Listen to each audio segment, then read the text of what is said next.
Anime की starting में हम एक लड़के रे को देखते हैं जो कि एक ग्रेव के आगे खड़ा होता है। वो ग्रेव उसके दोस्त हावर्ड की होती है जो कि वॉर के टाइम रे को प्रोटेक्ट करते हुए मारा गया था। रे हावर्ड की मौत को देखकर अपनी पावर को अनलिस्ट कर देता है जिससे कि वहां पर एक बहुत बड़ा ब्लास्ट होता है। उसके बाद सीन चेंज होता है और हम रे को देखते हैं जो कि आर्नोल्ड एकेडमी में पढ़ने के लिए आया होता है। इस एकेडमी में सिर्फ नोबलिस्ट फैमिली के बच्चे ही पढ़ते हैं और रे पहला था जो कि एक ओडरनी होने के बाद भी इस एकेडमी में पढ़ने के लिए आया होता है। पर जब एकेडमी के बच्चों को ये बात पता चलती कि रे एक नोबल नहीं है तो उसे हेट करने लगते हैं। तभी एक स्टूडेंट जिसका नाम एल्बर्ट होता है और रे के पास आता है और उससे कहता है तुम इस एकेडमी में नहीं पढ़ सकते हो क्योंकि ये एकेडमी सिर्फ नोबल्स के लिए। पर रे को इन सब की बातों से कोई फर्क नहीं पड़ रहा होता है। फिर जब एल्बर्ट रे से लड़ने की कोशिश करता है तभी वहां पर एक लड़की आ जाती है जिसका नाम एमिलिया होता है। एमिलिया यहाँ की सबसे बड़ी नोबल फैमिली की बेटी होती है और सभी स्टूडेंट उसको बहुत ही रिस्पेक्ट और पसंद करते थे। एमिलिया को वहाँ पर देखकर एल्बर्ट और बाकी सभी वहाँ से चले जाते हैं। फिर एमिलिया रे के पास आती है और उसको अपना नाम बताती है और रे उसको अपना नाम रे व्हाइट बताता है। एमिलिया बताती है कि रे ऐसा पहल है जो कि ओडरनी होने के बाद भी इस एकेडमी में पढ़ने के लिए आया है, इसीलिए शायद से रे में कुछ खास बात जरूर होगी। और एमिलिया रे से कहती है कि अगर उसको कुछ भी प्रॉब्लम हो तो उसके पास आ जाए। रे एमिलिया को उसकी काइंडनेस के लिए थैंक्स बोलता है और उसके बाद वो सभी हॉल में आ जाते हैं जहाँ पर इंट्रेंस सेरेमनी हो रही होती है और प्रिंसिपल एबे सभी स्टूडेंट्स को आर्नोल्ड एकेडमी के बारे में बताती है।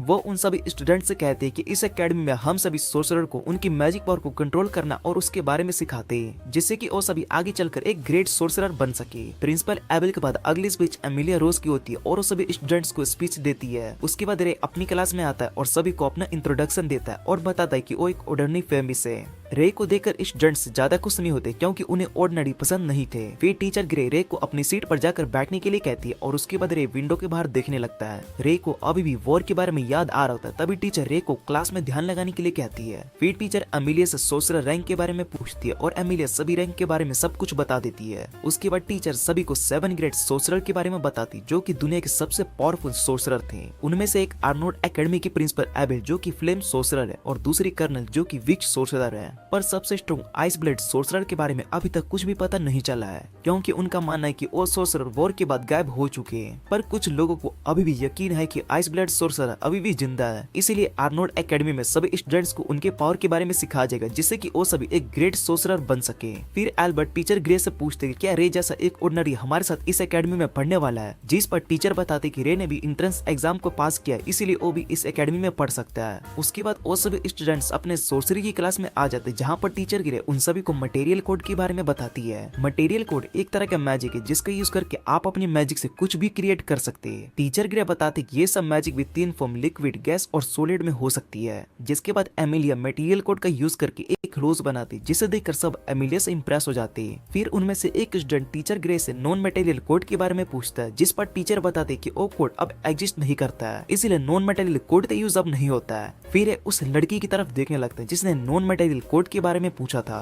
वो लड़की अपना फेस कवर करके रखी होती इसलिए रे को उसका फेस नहीं दिख रहा होता है। फिर उस लड़की से लाइब्रेरी में मिलता है और बातें करता है जिसके बाद रे उस लड़की के फेस को देखता है तो उसको पता चलता है कि वो लड़की तो एक हाफ एल्फ है। फिर वो हाफ एल्फ रे को अपना नाम एलिसा बताती है और रे एलिसा से कहता है कि तुम बहुत ही क्यूट हो।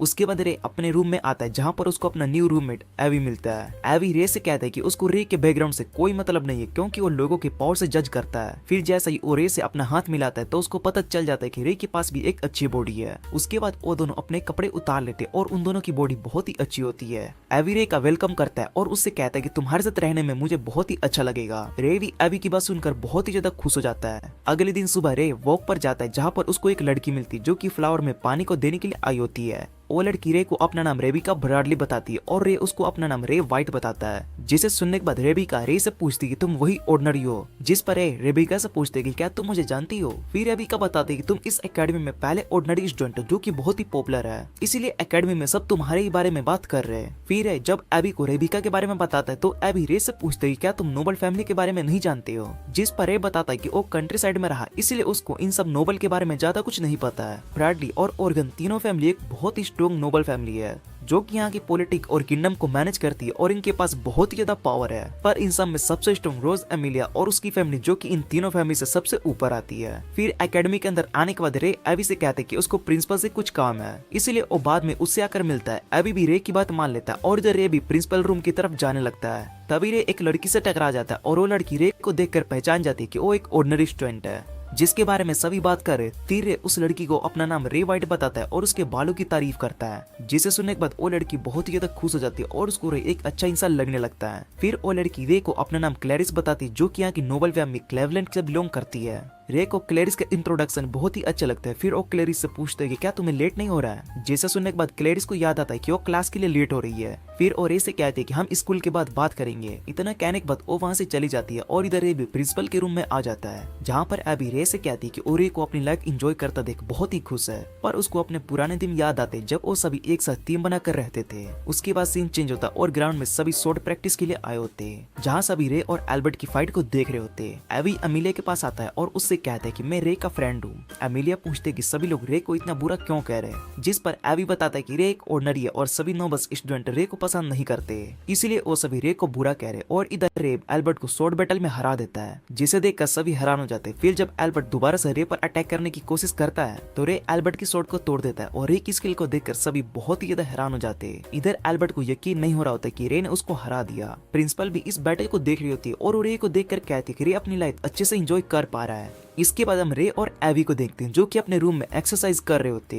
एवी रे से पूछते हैं क्या तुम 2 क्लब को ज्वाइन करने वाले हो और क्या तुम उसको मैनेज कर पाओगे, जिस पर रे बताता है कि वो इन सबको मैनेज कर लेगा। इतना कहने के बाद वो एवी को अपना गुड हंटर लाइसेंस दिखाता है, जिसे देखकर एवी हैरान हो जाता है और उसके बाद रे हंटर क्लब में आता है, जहाँ पर पहले से ही बहुत लोग होते और वहाँ पर एवी भी होता है। हंटर क्लब का लीडर रे से पूछते हैं क्या तुम इस क्लब को ज्वाइन करने के लिए आए हो, जिस पर रे बताते है कि हाँ वो इस क्लब का हिस्सा बनने के लिए आया है। जिसके बाद लीडर रे से कहता है कि मुझे तुम्हारे बैकग्राउंड से कोई फर्क नहीं पड़ता है। फिर और रे को अपने कपड़े उतारने के लिए कहता है, जिसके बाद रे अपने कपड़े उतार देता है और उन सभी को अपनी बॉडी दिखाता है। रे की बॉडी बहुत ही अच्छी होती है और साइन कर रही होती है, जिसे देखकर वो सभी बहुत ही ज्यादा हैरान हो जाते हैं। फिर लीडर रे से कहते हैं कि तुम्हारी इतनी बॉडी के लिए तुमने बहुत ही मेहनत की होगी, जिस पर रे बताता है कि उसने काफी सालों तक जंगल में ट्रेनिंग की है। जिसे सुनने के बाद लीडर रे को अपना गुड हंटर लाइसेंस दिखाकर पूछता है कि क्या ये तुम्हारे पास भी लाइसेंस है। फिर रे भी अपने गुड हंटर लाइसेंस को दिखाता है, जिसे देखकर वो सभी हैरान हो जाते हैं और रे को क्लब का मेंबर बना लिया जाता है। उसके बाद रे फ्लावर गार्डन क्लब को ज्वाइन करने के लिए चला जाता है, जहाँ पर एबिका उस क्लब की लीडर होती है।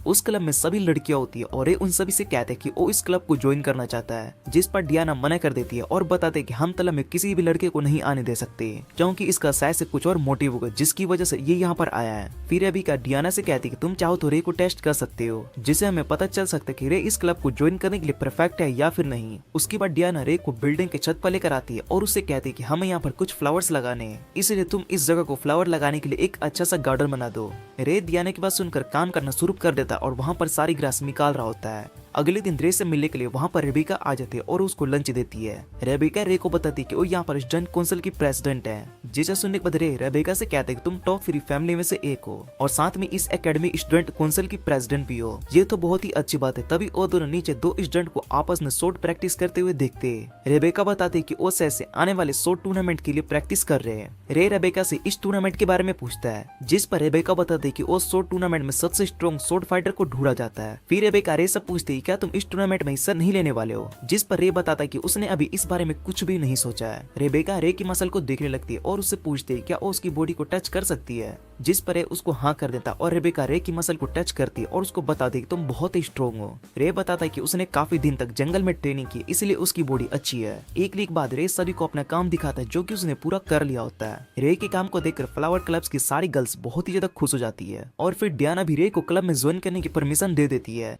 इसके बाद रे अपने डोम में जा रहा होता है और प्रिंसिपल की बात को याद करने लगता है। प्रिंसिपल ने रे को एक मिशन के लिए बुलाया था, क्योंकि उन्हें पता चल गया था कि इस एकेडमी में एक स्पाई आ चुका है, इसलिए वो चाहती है कि रे इस बारे में पता लगाए और उन्होंने सभी टीचर को भी इसके बारे में इन्फॉर्म कर दिया है। फिर रे वहाँ पर क्लैरिस को देखते, जो कि वहाँ पर कुछ बग्स को देख रही होती है। रे क्लैरिस से पूछते कि वो यहाँ पर क्या कर रही, जिसे सुनने के बाद क्लैरिस घबरा जाती है। फिर वो रे से कहते कि मैं यहाँ पर बग्स को देख रही हूँ, जिसके बाद रे बताते कि उसको भी बग्स बहुत ही पसंद है। ये सुनकर क्लैरिस खुश हो जाती है और वो रे से कहते कि उनको बाकी सभी की तरह डॉग्स और कैट्स में कोई इंटरेस्ट नहीं है, उसको तो ज्यादा इंटरेस्ट बग्स को देखने में ही आता है। रे क्लैरिस से कहता है कि मैं तुम्हें बाद में बग्स के बारे में और बताऊंगा, जिन्हें मैं जंगल में देखा करता था। क्लैरिस रे की बात मान लेती है और वहां से चली जाती है। अगले दिन टीचर रे से सोसरी के कुछ फॉर्मेशन के बारे में पूछती है, जिस पर रे सभी फॉर्मेशन के बारे में बता देता है। फिर टीचर रे से कहती है कि तुम बहुत ही अच्छे से पढ़ाई कर रहे हो, और ये सुनकर एल्बर्ट को गुस्सा आ जाता है। उसके बाद टीचर सभी स्टूडेंट से कहती है कि आज हमें जंगल में एक स्पेशल टेस्ट के लिए जाना होगा, इसीलिए सभी स्टूडेंट्स अपने अपने ग्रुप बना ले। उसके बाद सभी स्टूडेंट्स आपस में ग्रुप बनाने लगते। रे और एबी अपना ग्रुप बनाना शुरू कर देते। फिर वो दोनों एलिसा के पास आ जाते और उसको भी अपने ग्रुप में आने के लिए कहते हैं। एलिसा रे की बात मान लेती और उस ग्रुप में आ जाती। तभी एमिलिया उनके पास आती है। एमिलिया ने से पूछती क्या उनके ग्रुप में मेरे लिए कोई जगह है, जिस पर रे बताता है कि तुम्हारी जगह इस ग्रुप में पहले से ही है। सभी स्टूडेंट्स ये देखकर हैरान हो जाते कि एमिलिया न्यू बॉय के ग्रुप में ज्वाइन कर रही है। उसके बाद सभी स्टूडेंट्स जेंडर में आ जाते और टीचर उन्हें एग्जाम के रूल्स बताती है। ये उन सभी को जेंडर में जाते स्टैम्प्स को कलेक्ट करना होगा। इस टेस्ट में उन्हें बाहर से किसी तरह की मदद नहीं मिलेगी। फिर एली रे से पूछते क्या वो इस टेस्ट के लिए नर्वस है, जिस पर रे बताता है कि मुझे अपना पास्ट याद आ रहा है। उसके बाद ने सभी को कहते हैं कि वो पीछे रहकर सबको प्रोटेक्ट करेगा और एवी सबसे आगे रहेगा। फिर वो सभी जंगल में चले जाते और तभी एलिसा के पास एक मोस्टर आ जाता है, जिसे देखकर वो सभी डर जाती है। पर उस मोस्टर को एक ही अटैक में खत्म कर देता है और ये देखकर वो सभी बहुत ही ज्यादा हैरान हो जाते हैं। फिर और उसकी टीम पोस्टर पहला स्टेप में ही रहता और वो सभी आगे गाने लगते हैं। दूसरी तरफ बाकी किसी के 3 मेंबर को एक भी स्टेप नहीं मिला होता है। रात मेरे अपने सभी दोस्तों के साथ कैंपिंग करने लगते हैं, जहाँ पर वो सभी बोनफायर की आदि बातें कर रहे होते हैं। वो सभी रे के सर्वाइवर स्किल की तारीफ कर रहे होते हैं कि किस तरह ले ने सभी मोस्टल को खत्म कर दिया और उसको जन्नई के बारे में सब कुछ पता है। फिर बताता है कि उसने इन सब की ट्रेनिंग बहुत ही पहले ले ली थी, इसलिए उसको जन्नत में सर्वाइव करना आता है। एडी एमिलिया से पूछते तुम तो सबसे बड़े नोबल की फैमिली की बेटी हो और तुम्हें एकेडमी में सभी बहुत ही पसंद करते हैं। जिस पर एमिलिया सैड हो जाती है और बताती है कि मुझे इन सब से कोई फर्क नहीं पड़ता है, क्योंकि वो अपनी लाइफ खुद के तरीके से जीना चाहती है। फिर सोचने लगता है कि क्या उसको अपनी सच्चाई इन सभी लोगों के सामने लाना चाहिए, क्योंकि उस मास्टर ने उसको बताया था कि अगर लाइक को उसके अच्छे दोस्त मिले जिन पर वो ट्रस्ट कर सकता है तो उन सभी को अपनी सच्चाई के बारे में बता सकता है।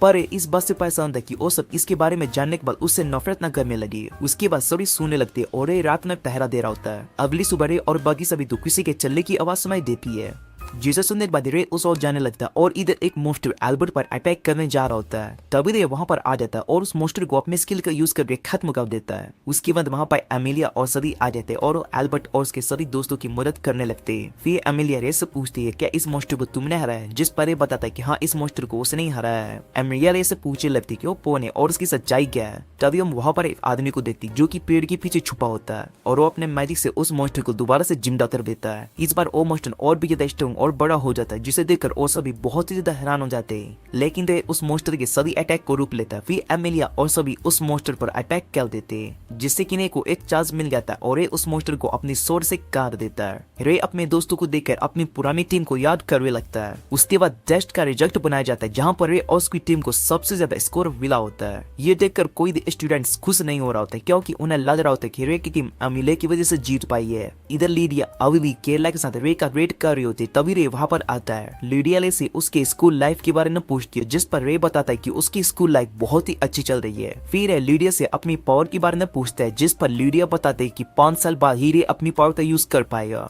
लेकिन अगर रे को ऐसा फील हुआ कि उसके दोस्त खतरे में तो वो अपनी पावर का यूज कर सकता है, क्योंकि लीडिया ने अपने आइस ब्लेड सोसर की पावर अब रे को दे दी है, इसीलिए वो इस पावर का यूज अपने हिसाब से कर सकता है। लीडिया रे वो बताते कि उसने जो इन गेम पर रिसर्च की थी उसकी वजह से कुछ इलीट ऑर्गेनाइजेशन उस रिसर्च के पीछे पड़ चुके हैं और बार बार हमें अपने साथ काम करने की ऑफर दे रहे हैं। फिर लीडिया रे से पूछती कि हम अपने मैजिक को यूज कर पाती, जिस पर रे बताता है कि हमें मैजिक को यूज करने के लिए अपने दिमाग का यूज करना पड़ता है, क्योंकि जिस मैजिक फॉर्मेशन को क्रिएट किया जाता है उसको पहले अपने दिमाग में अच्छे से मटेरियल कोड का यूज करके रेडी किया जाता है, फिर उस मैजिकल यूज किया जाता है। लीडिया रे को बताती कि इवी ऑर्गेनाइजेशन के लोग बहुत ही बुरे हैं और वो दिमाग के हिस्से तक जाने के लिए बहुत ही कोशिश करते हैं, जहाँ पर जाना पॉसिबल नहीं है और उसके लिए वो एक बुरे तरीके का यूज करते हैं और उन्हें लोगों को जीने मरने से कोई फर्क नहीं पड़ता है, क्योंकि वो सभी बस ज्यादा पावर के लिए वो सब कर रहे और मैंने उनके ऑफर को रिजेक्ट कर दिया। कर्नल ने मुझे बताया था कि उन्होंने बाकी सभी सोर्सर को अपना प्लान में शामिल करने की कोशिश की है, पर कुछ सोर्सर शायद से उस ऑफर को एक्सेप्ट कर सकते हैं। उसके बाद लीडिया और रे बाहर घूमने के लिए आ जाते हैं। लीडिया रे से पूछते हैं क्या एकेडमी में उसके फ्रेंड्स बने हैं, जिस पर रे बताता है कि उसने बहुत ही अच्छे दोस्त बनाए हैं, उनमें से एक एल्फ है जिसे आपकी बुक बहुत ही अच्छी लगती है। ये सुनने पर लीडिया रे से कहती है कि वो अगली बार अपने दोस्तों और फ्रेंड्स को यहाँ पर जरूर लेकर आए, क्योंकि मैं भी उन सभी से मिलना चाहती हूँ। और ये लीडिया की बात मान लेता है और कहता है कि वो अगली बार उन सभी को अपने साथ जरूर लेकर आएगा। फिर लीडिया रे से कहती है कि शो टूर्नामेंट जल्द ही होने वाला, तो क्या तुम उसमें हिस्सा ले रहे हो, जिस पर रे बताता है कि वो अपनी पावर की सच्चाई के बारे में अभी किसी को भी नहीं बताना चाहता है, इसीलिए उसने डिसाइड किया कि वो इस शॉर्ट टूर्नामेंट में हिस्सा नहीं लेगा और अपने फ्रेंड्स को चेल करेगा। फिर लीडिया रे को एक बुक देती है और उससे कहे कि ये तुम्हारे बहुत ही काम आने वाली है, इसमें सोर्सरी और बाकी सभी ट्रेनिंग मैनुअल के बारे में लिखा हुआ है जिसे मैंने बनाया है। रे उस बुक को ले लेता और अगले दिन रे को सुबह एलिसा मिलती है जो कि शहर की लाइब्रेरी में जारी होती है।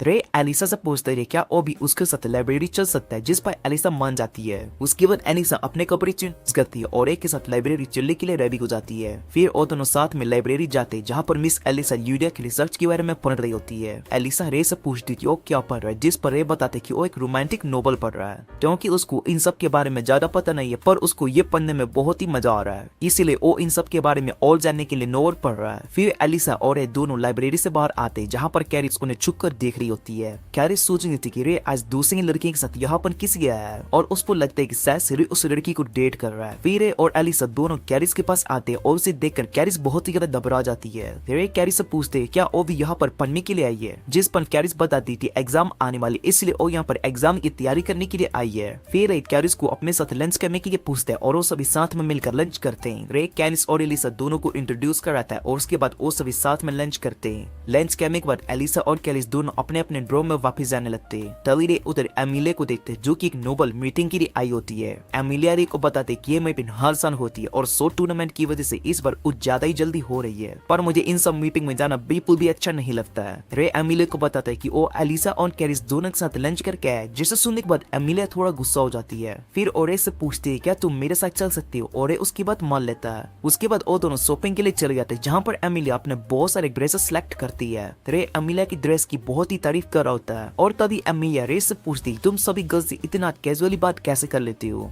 जिस पर ये बताता है कि वो बचपन से बहुत सारी लेडीज के बीच में बड़ा हुआ है, इसीलिए वो गर्ल्स के साथ ज्यादा घुई मिल जाता है। तभी एमिलिया अपने पास एक स्पाइडर देखती है जिसे देखकर वो बहुत ही ज्यादा डर जाती है और एक के पास आ जाती है। रे एमिलिया को उसके अंडर गारमेंट्स में देख लेते हैं जिसे देखकर एमिलिया बहुत ही ज्यादा शर्मा जाती है। फिर ओने से उसके लिए माफी मांग के, जिस पर रे बताता है कि वो उसकी गलती है क्योंकि उसने बिना एमिलिया के परमिशन के उसकी बॉडी को टच किया। उसके बाद रे टीचर ग्रे के पास आता है और टीचर ग्रे ने उसको अपने पास रे से बात करने के लिए बुलाया था। टीचर रे से कहती कि अगर उसको एकेडमी में किसी भी तरह की प्रॉब्लम आए तो उनके पास आ सकता है, क्योंकि उन्हें ये बात पता थी कि इस एकेडमी में बहुत सारे नोवेल रे को बिल्कुल पसंद नहीं करते। रे बताता है कि वो इन सबको मैनेज कर सकते हैं और उसको किसी भी नोवेल्स की बात बुरी नहीं लगती है, क्योंकि वो ऑलरेडी की बातों को इग्नोर कर देता है और अपने दोस्तों के साथ रहता है। उसने इस एकेडमी में ऐसे दोस्त बनाए जो कि बहुत ही अच्छे से ट्रीट करते हैं। उसके बाद हम एल्बर्ट को देखते हैं जो कि जिंदगी के अंदर ट्रेनिंग कर रहा होता है और अपने मैजिक पावर को इंक्रीज कर रहा होता है। अगले दिन हंटर क्लब में एली के साथ वर्कआउट कर रहा होता है और उसके बाद वो डियाना के पास आता है। डियाना को कुछ कप्स देती है और उससे कहती है कि आज तुम कब में जाके वहां तक कुछ काम पूरा कर दो। रे डियाना की बात मान लेता है और क्लब के अंदर चला जाता है।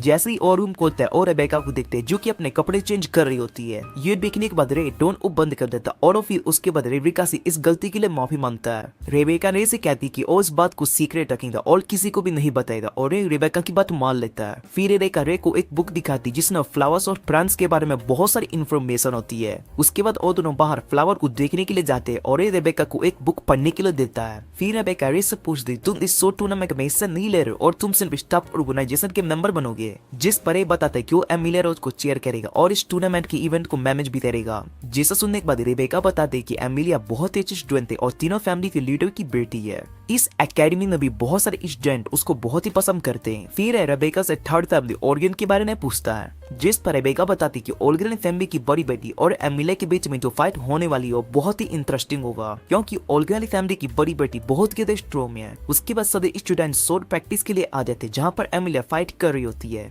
एमिलिया की फाइट को देखकर और सभी बहुत ही इम्प्रेस हो जाते हैं और उसको चीयर किए जा रहे होते हैं। फिर एमिलिया उस फाइट को जीत जाती है और उसके बाद वो टीचर से कहती थी उसको रे के साथ बैटल कर रहा है, जिस पर टीचर बताते कि रे इस शॉर्ट टूर्नामेंट में हिस्सा नहीं लेने वाले, इसलिए वो तुमसे फाइट नहीं करेगा। पर एमिलिया रे के पास जाती है और उससे पूछती है क्या तुम मुझसे फाइट करोगे, जिस पर रे मान जाता है। उसके बाद वो दोनों फाइट करने लगते हैं और रे एमिलिया की स्ट्रेंथ को देखकर समझ जाते कि वो बहुत ही स्ट्रॉन्ग है। फिर एमिलिया रे से कहती है कि वो उससे लड़ना चाहती क्योंकि उसने जेंडर में रे स्किल्स को देखे थे जो कि बहुत ही कमाल के है। रे इस फाइट में एक्साइटेड हो जाता है और जैसे ही एमिलिया पर अटैक करने के लिए जाता है तभी उसके माइंड में कुछ होता है जिसकी वजह से रे इस और हाथ से छूट जाती है और वो इस बैटल में हार जाता है। एमिलिया रे से पूछती है कि अदर इसको यहाँ पर क्या हुआ था, जिस पर रे बताते कि उसको कुछ भी नहीं याद है। फिर सभी साथ में बैठकर लंच करते और एवी रे से पूछते तुम इतनी स्ट्रॉन्ग कैसे हो, जिस पर रे बताते कि बचपन से उसके मास्टर ने उसको ट्रेनिंग किया पर उसकी ट्रेनिंग बहुत ही हार्ड होती थी, क्योंकि मेरी मास्टर बहुत ही स्ट्रिक्ट और उन्होंने मुझे सोसरी के बारे में सिखाया है। फिर उसके बाद वहाँ पर एल्बर्ट आ जाता है और रे को फाइट के लिए चैलेंज करता है। रे एल्बर्ट की चैलेंज को एक्सेप्ट कर लेता है। उसके बाद वो सभी जिंदन में फाइट करने के लिए आ जाते हैं जहाँ पर एक बैरियर लगा होता है।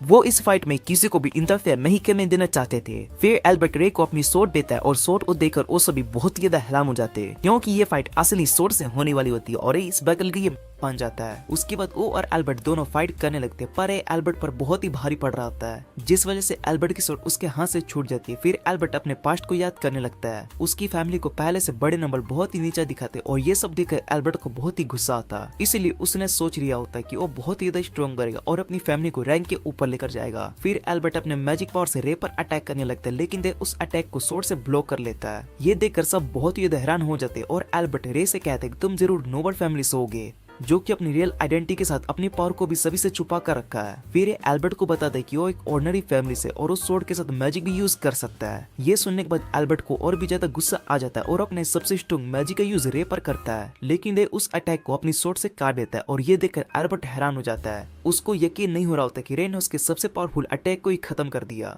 फिर एल्बर्ट अपनी हार मान लेता है और रे अपने दोस्तों के पास आता है, जहाँ एमिलिया रे से उसकी सच्चाई पूछती है और रे जैसे ही अपनी सच्चाई के बारे में सभी को बताने के लिए जा रहा होता है, तभी सब ग्रेविटी मैजिक के नीचे जमीन पर गिर जाते हैं और ये देखकर बहुत ही हैरान हो जाता है। फिर वहाँ पर एक मास्क पहना इंसान आने लगता है जिसने की मैजिक का यूज किया था। उसके बाद वो अपने असली रूप में आता है और सबको पता चलता है कि वो इंसान टीचर ग्रे है। टीचर ग्रे रे से कहते हैं कि तुम सभी से बहुत ही अलग हो और तुम्हारे अंदर कुछ खास बात है। रे को भी समझ में आ जाता है कि टीचर ग्रे ही वो स्पाई है और उन्होंने ही जंगल में उस मोस्टर का यूज किया था। टीचर ग्रे बताती कि वो इविल ऑर्गेनाइजेशन है और उन्होंने यहाँ पर एक बैरियर बनाया है जिससे कि बाहर का कोई भी इंसान यहाँ पर नहीं आ सकता और उसके बाद रे पर अटैक करने लगती है, लेकिन रे उन सभी अटैक से बच जाता है, जिसे देखकर ग्रे रे के दोस्तों पर अपने मैजिक से अटैक करती है। जिसे देखने के बाद रे अपने मास्टर की कई बातों को याद करने लगता है कि मुश्किल में वो अपनी पावर का यूज कर सकता है, जिसके बाद रे क्रोनोलॉक को एक्टिव करता है जिसकी पावर की वजह से वहाँ पर आइस आ जाता है, जिसे देखकर टीचर ग्रे हैरान हो जाती है। रे अपनी आइस ब्लेड का यूज करता है और उनके सभी अटैक को ब्लॉक कर लेता है। टीचर ग्रे को यकीन नहीं हो रहा होता कि रे ही आइस ब्लेड सोर्सरर है और रे से कहती है कि आइस ब्लेड सोर्सरर तो फार ईस्ट के वॉर के बाद से ही गायब हो चुका था, जिस पर रे बताता है कि आइस ब्लेड सोर्सरर ने अपनी रैंक एक बच्चे को दे दी और अब से वो आइस ब्लेड सोर्सरर है। ये सुनने के बाद टीचर ग्रे वहाँ से भागने लगती है, पर रे अपनी सोर्ड से उनके पैर पर अटैक करता है,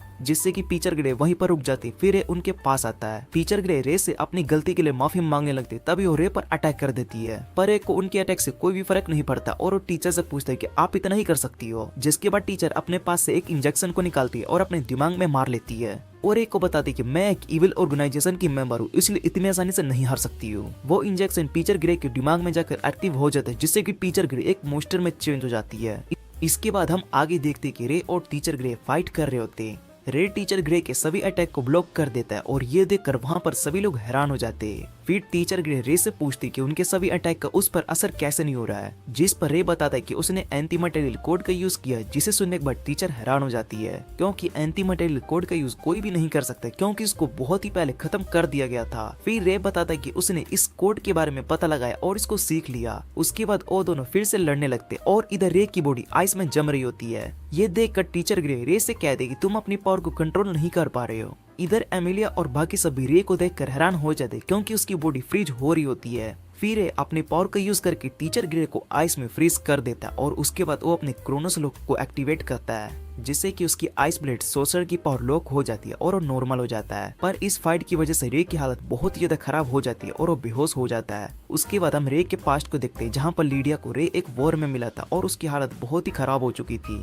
फिर जब रे ठीक हो गया तो उसको वापिस से उसके गाँव भेजा गया, पर उसके गाँव वालों ने उसको अपने साथ रखने से साफ मना कर दिया। जिसके बाद कर्नल अपने चीफ से कहती कि वो रे को अपने साथ अपने घर पर रखेगी। चीफ कर्नल को समझाती कि वो ऐसा नहीं कर सकते क्योंकि अभी आने वाले टाइम में उन्हें बहुत सारे वॉर में जाना है, जिस वजह से रे का ध्यान नहीं रख पाएगी। फिर लीडिया कहती कि रे को अपने पास रखेगी। तभी रे वहाँ पर आ जाता है और लीडिया रे से पूछती कि वो आगे क्या करना चाहता है, जिस पर लीडिया को पता था कि वो उनके साथ रहना चाहता है और ये सुनकर लीडिया बहुत ही ज्यादा खुश हो जाती है। लीडिया रे को अपनी आइस ब्लेड सोर्सर की पावर देती है और उससे कहती कि मैं आज से तुम्हारी मास्टर हूँ, इसलिए अब तुम हमारे साथ रहोगे और मैं तुम्हें एक अच्छा सोर्सर बनाऊंगी।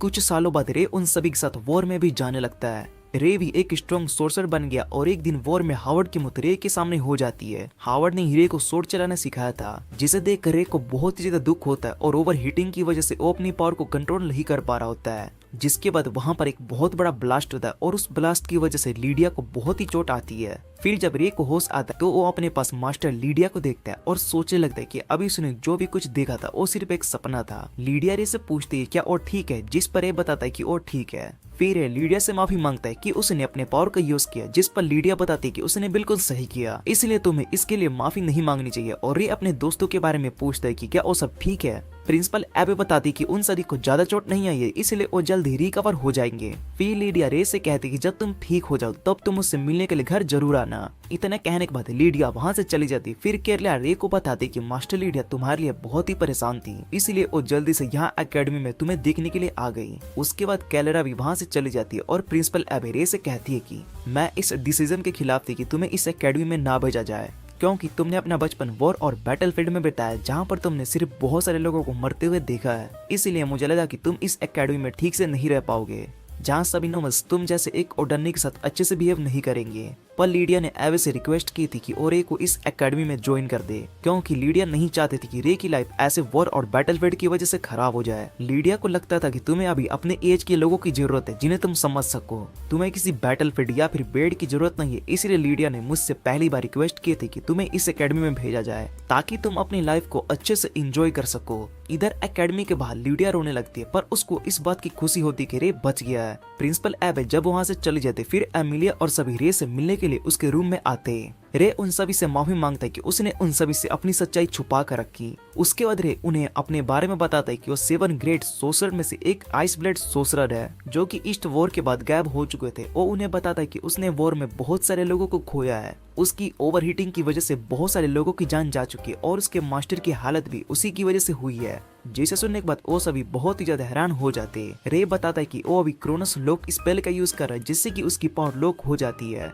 एमिलिया रे से पूछती तुम इसी कारण से सोसरी में अच्छे नहीं हो, जिस पर रे बताता है कि हाँ तुमने सही कहा। फिर उन सभी से कहता है कि मैंने तुमसे अपने पास्ट को छुपाया और तुम सभी को धोखे में रखा, इसलिए अब मुझे नहीं लगता कि मैं तुम सबके करीब रह सकता हूँ, क्योंकि मेरे हाथ इस समय खून से भरे पड़े और मैं हमेशा इसी के बारे में सोचता हूँ। जिसे सुनने के बाद एमिलिया रे से कहती है कि तुम एक बहुत ही अच्छे और काइंड पर्सन हो, इसलिए मैं चाहती हूँ कि तुम हमारे साथ ही रहो। फिर एवी और बाकी सब भी रे से यही कहते हैं कि उन्हें रे के पास्ट से कोई भी परेशानी नहीं है, उन्हें रे पर पूरा भरोसा है, क्योंकि वो सब रे के साथ ही रहना चाहते थे, क्योंकि रे उनका दोस्त है और एक बहुत ही अच्छा इंसान भी है। जिसे सुनने के बाद रे खुश हो जाता है और रात में रे से मिलने के लिए एल्बर्ट आया होता है। रे एल्बर्ट से पूछते कि तुम इतनी रात को किस काम के लिए आए हो, जिस पर एल्बर्ट रे से माफी मांगने लगता है। एल्बर्ट रे से कहते कि उसने उसके साथ बहुत ही बुरा किया जिसे वो बदल नहीं सकता है, पर एल्बर्ट को माफ कर देता है और उससे कहता है कि तुम एक अच्छे इंसान हो, क्योंकि तुम मैं अपनी गलती को महसूस किया और अपनी गलती के लिए माफी मांगने के लिए आ गया, जिससे कि पता चलता है कि तुम एक अच्छे इंसान हो। और फिर एल्बर्ट रे से कहते हैं कि तुम इतने स्ट्रॉन्ग कैसे हो, जिस पर रे बताता है कि ब्लड लाइन और टैलेंट दोनों जन्म से ही मिलता है, जो कि बहुत ही अच्छी बात है, पर वही सब कुछ नहीं होता है। तुम्हें एक अच्छे इन्वायरमेंट के साथ एक अच्छे एफर्ट्स की जरूरत है और उसके साथ तुम स्ट्रॉन्ग बन सकते हो। क्योंकि जिस इन्वायरमेंट में मैं रहता हूँ वहाँ पर मुझे बहुत कुछ सिखाया जाता है और मैंने बहुत ही एफर्ट भी किया है, इसलिए तुम्हें भी अब एफर्ट्स डालने की जरूरत है और इस बात को समझना होगा कि तुम भी स्ट्रॉन्ग बन सकते हो, पर तुम्हें इन सब के लिए खुद मेहनत करनी पड़ेगी और खुद पर भरोसा रखना पड़ेगा। एल्बर्ट रे की बात समझ में आ जाती है और वो इन सब के लिए रे को थैंक्स कहता है। इसके बाद हम एमिलिया को देखते हैं जो कि नहा रही होती है और रे के बारे में सोच रही होती है कि उसका फर्स्ट बहुत ही बुरा था, पर फिर भी वो 7 ग्रेप सोसर में से एक है और आइस ब्लेड सोसर है जो कि बहुत ही स्ट्रॉन्ग होते हैं। फिर एमिलिया सोचने लगती है क्या वो ज्यादा अट्रैक्टिव नहीं है, क्योंकि रे का ध्यान उस पर बहुत ही कम होता है। उसके बाद क्लास में कर्नल सभी को पढ़ाने के लिए आई होती है और वो उन सभी को बताती थी वो अब से उनकी क्लास की होम रूम टीचर है। फिर कर्नल सभी को आने वाले शॉर्ट टूर्नामेंट के बारे में बताती है जो कि हर साल होता है और पिछले साल का टूर्नामेंट रेबेका ने जीता था, पर इस बार टूर्नामेंट में अर्नोल्ड एकेडमी में से 5 की जगह 6 स्टूडेंट सिलेक्ट किए जाएंगे जो कि इस टूर्नामेंट में हिस्सा लेने वाले हैं। इस एकेडमी में मैक्रोस और बियॉन्ड एकेडमी के सभी स्टूडेंट्स हिस्सा लेने के लिए आने वाले हैं, इसलिए सभी को इस टूर्नामेंट के लिए बहुत ही मेहनत करनी पड़ेगी और स्टाफ ऑर्गेनाइजेशन के स्टूडेंट इस टूर्नामेंट को मैनेज करने वाले हैं। उसके बाद रे प्रिंसिपल एबी के पास आता है और उससे पूछता है कि उसने कर्नल को यहाँ पर क्यों बुलाया है। एबी रे को बताते है कि आर्मर्ड एकेडमी में टीचर की कमी थी और इस टाइम कर्नल भी फ्री थी, इसलिए मैंने उनको यहाँ पर बुला लिया ताकि वो सभी को सोसरी के बारे में सिखा सके। उनकी सोसरी समझने में बहुत ही आसान है और यहाँ स्टूडेंट भी उसको बहुत ही पसंद करते हैं, जिस पर बताता है स्टूडेंट्स को अभी कर्नल की सच्चाई के बारे में नहीं पता है और मैं उनको यहाँ पर नहीं देख सकता हूँ, इसलिए वो एबी से कहता है कि कर्नल को यहाँ से भेज दो। तभी कर्नल रे के पीछे आ जाती है। उसे देख कर रे दूर चला जाता है और कर्मा से कहता है तुम यहाँ से चले जाओ। फिर एक क्लैरिस के साथ सभी स्टूडेंट्स के बैटल को देखने के लिए आ जाता है जो कि टूर्नामेंट में हिस्सा लिए होते हैं। रे क्लैरिस को पहले ही बता देता है कि कौन सा स्टूडेंट्स जीतने वाला है, जिसे सुनने के बाद क्लैरिस रे से पूछती तुम्हें इसके बारे में कैसे पता चला कि कौन सा स्टूडेंट जीतने वाला है। जिस पर ये बताते कि उसने उन दोनों के बीच के पावर लेवल और एबिलिटी को देख लिया था, इसलिए उसको पता चल गया कि कौन इस बैटल में जीत सकता है। और इधर एमिलिया भी अपना बैटल जीत चुकी होती है, पर एमिलिया को इस बात की खुशी नहीं होती है और वो वहां से जाने लगती है। ले को पता चल गया था कि एमिलिया किसी बारे में सोच रही है। फिर एमिलिया अपने फादर की बातों को याद करने लगती कि उसके फादर ने एमिलिया से कहा था कि वो रूट फैमिली से है, जो कि तीनों नोवल्स फैमिली में सबसे ऊपर की फैमिली है। इसलिए एमिलिया को इस टूर्नामेंट में जीतना हुआ और खास करके ऑलग्रेन फैमिली के खिलाफ। इधर ने रेबेका से एलिना के बारे में पूछता है, जिस पर रेबेका बताते कि एलिना एलिग्रेन फैमिली की सबसे बड़ी बेटी है। रे पूछता कि क्या वो स्ट्रॉन्ग है, जिस पर ज्ञाना बताती कि एलिना उससे एज में यंग है, पर उसमें एक बार उसकी प्रैक्टिस फाइट देखी थी जो कि बहुत ही ज्यादा अच्छी थी और वो बहुत ही स्ट्रॉन्ग है। रेबेका बताती थी एमिलिया और एरैन की फाइट बहुत ही इंटरेस्टिंग होने वाली है, जिसके बाद डियाना कहती कि इस बार भी क्या इस टूर्नामेंट को जीतने वाली है। अगले दिन एमिलिया अपने सभी बैटल को जीतकर टूर्नामेंट के लिए क्वालिफाई हो जाती है और इधर एल्बर्ट भी सेकंड नंबर पर क्वालिफाई कर लेता है। पर एमिलिया अल भी खुश नहीं होती और शाम को रे एमिलिया के पास आता है और उससे कहते कि अब तक तुमने जितने लिए फाइट किए वो बहुत ही आसान थी, इसलिए तुम खुश नहीं हो। और वो एमिलिया से कहते कि मैं तुम्हें ट्रेनिंग दे सकता हूँ जिससे कि तुम स्ट्रॉन्ग बन सकती हो। फिर एमिलिया रे से पूछती कि अगर तुमने मुझे ट्रेनिंग दी तो तुम्हारे पावर के बारे में सभी को पता चल जाएगा, जिस पर रे बताता कि वो सब मैनेज कर लेगा। फिर वो एमिलिया को एक बुक दिखाता जो कि उसकी मास्टर लीडिया ने दी थी। रे एमिलिया से कहते कि ये बुक मेरे मास्टर की है और इसमें लिखी ट्रेनिंग मैनुअल को फॉलो करके तुम स्ट्रॉन्ग बन सकती हो। एमिलिया रे को ट्रेनिंग के लिए हाँ कर देती है और उसके बाद वो अपने पास्ट को याद करती है जब बचपन में वो और एलियन दोनों पार्टी में मिले थे और उसके बाद वो दोनों एक बहुत ही अच्छे दोस्त बन गए। वो दोनों हमेशा साथ में रहते और साथ में खिंचते और एक दिन टूर्नामेंट में एमिलिया एलियन से हार जाती है। उसके बाद से एमिलिया ने एलियन से बात करना छोड़ दिया और उससे दूर चली गई। इतना सोचने के बाद एमिलिया सो जाती है और अगले दिन और रे को ढूंढने के लिए जाती है। तभी रे एमिलिया के सामने आता है और उसने एक मास्क पहना होता है। एमिलिया से उस मास्क के बारे में पूछती जिस पर रे बताते कि वो अब से मास्टर वाइट है, इसलिए एमिलिया को अब उसकी सारी बात माननी होगी और उसको रेंजर टाइप का जवाब देना होगा। रे एमिलिया को 20 किलोमीटर रनिंग करने के लिए कहता है, जिसे सुनने बाद एमिलिया रे से पूछती कि उसको 20 किलोमीटर रनिंग क्यों करनी है। फिर रे एमिलिया को बताता है कि इससे तुम्हारी फिजिकल बॉडी स्ट्रॉन्ग हो जाएगी और उसके बाद रे एमिलिया को हर दिन ट्रेनिंग देने लगता है। एमिलिया भी रे की ट्रेनिंग के बाद बहुत ही ज्यादा थक जाती है और जब वो अपने सपने में अपने पास एलिसा और क्लैरिस को देखती है तभी एक उसके रूम में विंडो पर आ जाता है और उसको ट्रेनिंग के लिए उठा देता है। एमिलिया रे को देखकर बहुत ही डर जाती है और फिर डियाना और रेबेका भी रे के पास आती है। डियाना रे से पूछती तुम इतनी सुबह गर्ल्स डोम में क्या कर रहे हो, जिस बड़े बताता है कि वो यहाँ पर एमिलिया को ट्रेनिंग के लिए उठाने के लिए आया था। फिर एमिलिया वहां से भाग जाती है, जिसे देख कर रे उसका पीछा करने लगता है और फिर रे को एल्बर्ट दिखाई देता है जो कि बैठ कर सोच रहा होता है। एल्बर्ट रे से वही सवाल पूछता है कि वो स्ट्रॉन्ग कैसे बन सकता है, क्योंकि उसको अभी यकीन नहीं हो रहा होता कि क्या वो थोड़ा सा स्ट्रॉन्ग बना है या फिर नहीं। जिस पर एल्बर्ट को बताता है कि तुम पहले से बहुत ज्यादा स्ट्रॉन्ग हो चुकी हो और तुम्हें इसके बारे में कुछ भी नहीं पता है। यह सुनकर एल्बर्ट खुश हो जाता है और रे से कहता है कि मैं और भी ज्यादा मेहनत करने के लिए रेडी हूँ। इधर क्लैरिस अपने असाइनमेंट को लेकर बहुत ही ज्यादा परेशान होती है और एलिसा उसकी मदद कर रही होती है। फिर उनके पास आता है और उन दोनों से एमिलिया के बारे में पूछता है, जिस पर वो बताते कि उन्होंने एमिलिया को नहीं देखा। फिर अपनी पावर से एमिलिया को ढूंढ लेता है। एमिलिया क्लासरूम में छुपी होती है और तभी उसके पास आता है और इससे पूछती कि उसने उसको कैसे ढूंढ लिया, जिस पर रे बताता है कि उसने अपनी मैजिक पावर तो यूज किया था। फिर वो एमिलिया से पूछते कि वो यहाँ पर क्या कर रही है, जिस पर एमिलिया बताती कि वो कुछ देर के लिए अकेला रहना चाहती थी, इसलिए वो यहाँ पर आई। भले उसकी बात नहीं मानता और उसको ट्रेनिंग के लिए लेकर जाने लगता है। उसके बाद रे अपने हंटर क्लब में आता है और लीडर से रिक्वेस्ट करता है कि इस बार के टूर्नामेंट में वो सभी एमिलिया के लिए चेयरिंग ग्रुप बनाएंगे। फिर लीडर रे से इसका रीजन पूछते हैं, जिस पर ये बताता है कि अगर हम सब अपने एकेडमी को चेयर करेंगे तो इन सभी का जोश बढ़ेगा और वो इस टूर्नामेंट में सबसे अच्छा परफॉर्म कर पाएंगे। एवी को रे का आइडिया बहुत ही अच्छा लगता है और वो सभी से कहता है कि हमें इसमें बहुत ही मजा आएगा, जिसके बाद सभी मेंबर्स मान जाते हैं और लीडर रे को डियोन एकेडमी की यूनिफॉर्म देता है जिसे उसने लीडर से मंगवाया था। अगले दिन रे डियोन एकेडमी की यूनिफॉर्म को पहनकर खुद को एक लड़की में बदल लेता है। इधर क्लैरिस और एलिसा दोनों एमिलिया की ट्रेनिंग में उसकी मदद कर रहे होते हैं। तभी वहाँ पर लड़की के रूप में आता है और एमिलिया को ट्रेनिंग के लिए गुड लक कहता है। जिसो से बाद एमिलिया उस लड़की को देख के और सोचने लगती कि ये ओनर फिर डियाना और एबिका को गुड मॉर्निंग कहकर जाने लगता है। डियाना ड्रोन एकेडमी की यूनिफॉर्म को देखकर पूछती कि वो लड़की कौन है, लेकिन लेडेका को पता चल जाता है कि वो रे जिसने खुद को एक लड़की में बदल लिया है। इधर ने भी ड्रोन एकेडमी में पहुंच जाता है, जहाँ पर उसको एक छोटी बच्ची रोते हुए दिखाई देती है। रे उस बच्ची से पूछते कि वो क्यों रो रही, जिस पर वो बच्ची बताती कि वो अपनी बड़ी बहन को ढूंढ रही है। फिर उस बच्ची से उसका नाम पूछते, जिस पर वो बच्ची बताती कि उसका नाम टियाना एग्रेन है। जीसस सुनने के बाद रे को पता चल जाता है कि वो अरियान की छोटी बहन है और उसके बाद रे उसको अपना नाम लिली वाइट बताता है। फिर वो दोनों साथ में अरियान को ढूंढने लगते हैं और लिली वाइट को ड्यून एकेडमिक जेम्स देखकर हैरान हो जाती है, क्योंकि लिली दिखने में बहुत ही ज्यादा सुंदर होती। फिर ये अरियान को ढूंढ लेता है, जिसके बाद अरियान लिली को उसकी बहन का ख्याल रखने के लिए फैंस बोलती है और फिर लिली से पूछती कि ऑल इस एकेडमी में किस रीजन से आई है,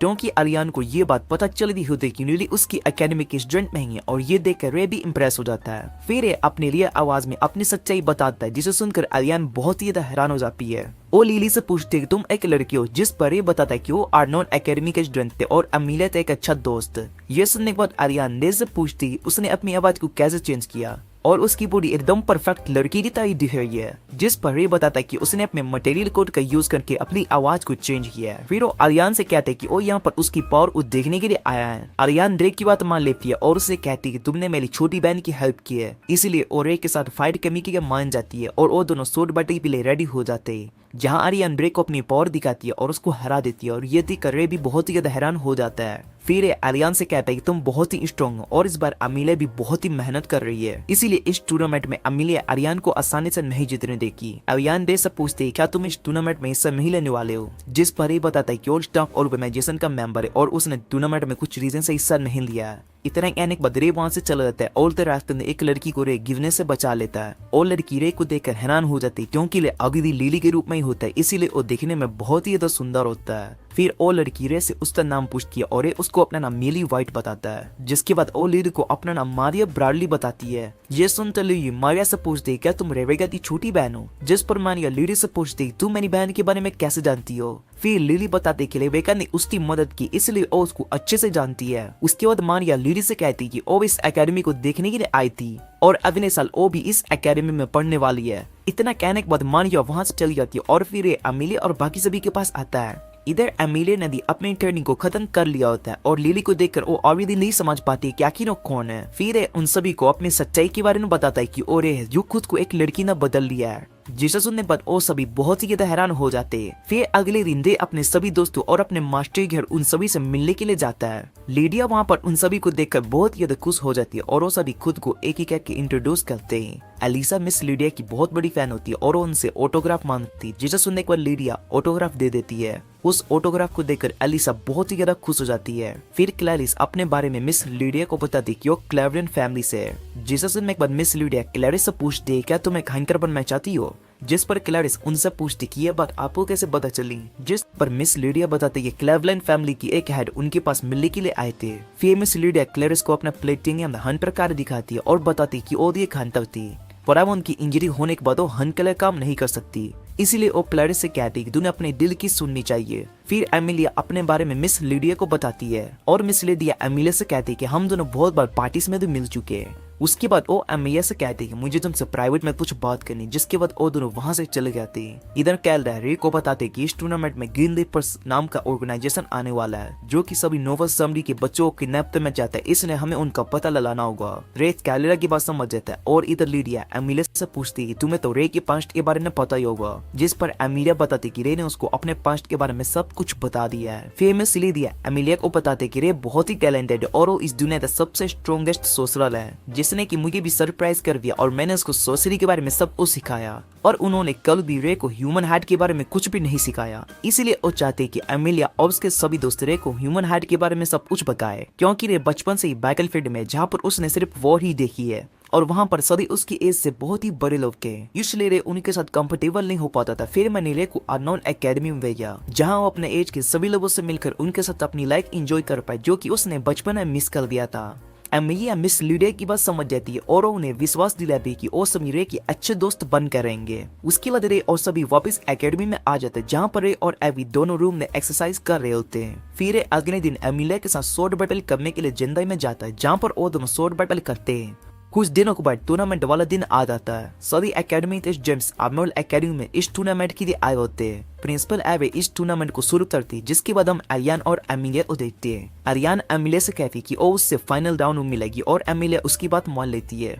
फिर पहली फाइट एमिलिया की होती है और एमिलिया वहां पर हंटर क्लब के सभी मेंबर्स को देखती है जो कि उसको चेयर करने के लिए आए होते। फिर बैटल शुरू होता है और एमिलिया इस बैटल को बहुत ही आसानी से खत्म कर देती है, जिसे देखकर सभी बहुत ही खुश हो जाते और कमिल बताते कि एमिलिया ने बैटल शुरू होते ही अपनी सोसरी का यूज किया। फिर जब ओपोनेंट एमिलिया पर अटैक करने के लिए आता है तभी वो एमिलिया के प्लेट में फंस जाता है और इस बैटल को हार जाता है। उसके बाद रे एल्बर्ट के पास उसे रोज देने के लिए आया होता है और उसको फाइट के लिए गुड लक कहता है। एल्बर्ट ग्राउंड में आ जाता है और उसकी फाइट अरीना के साथ होने वाली होती है। इस फाइट में एल्बर्ट बहुत ही अच्छा करता है और अरीना पर भारी पड़ता है, लेकिन तभी अरीना अपनी पावर का यूज करती है और एल्बर्ट को ग्राउंड से बाहर फेंक देती है, जिससे कि और इस बैटल को जीत जाती है। और एमिलिया अरायन की पावर को देखकर बहुत ही हैरान हो जाती है। दूसरी तरफ स्टाफ और विलन जेसन इस जेंट्स को ढूंढ रहा होता है। इधर कर्नल स्टेडियम में सब इस जेंट्स को इंटरटेन करने के लिए गेमें गाती है, जिसे सभी बहुत ही ज्यादा एंजॉय करते हैं। फिर एक के पास हंटर के आता लीडर आता है और उसको अपने साथ रूम में लेकर जाता है, जहाँ लीडिया, एवे और कर्नल एक साथ बैठे हुए होते हैं और ये उन सबको वहां पर देखकर पूछते कि यहाँ पर क्या हो रहा और ये बाकी सब गार्ड्स कौन है,